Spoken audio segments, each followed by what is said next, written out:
প্রথমে শুকনো লঙ্কা দিচ্ছি, জিরে ফোড়ন,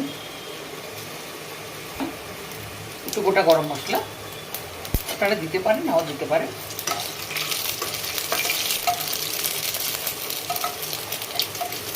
এরপরে আমি আলু দিলাম, আলুগুলোকে ভেজে নেব। আলুটা ভাজা হয়ে গেছে, ফোড়নের সঙ্গে আলুটা ভাজা হয়ে গেছে।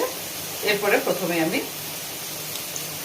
পরিমাণ মতো হলুদ দেবো, নুন দেবো, অল্প জল দেবো।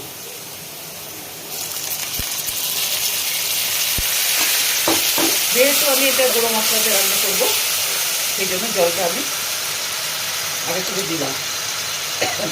এরপরে আমি আদা বাটাটা দিচ্ছি,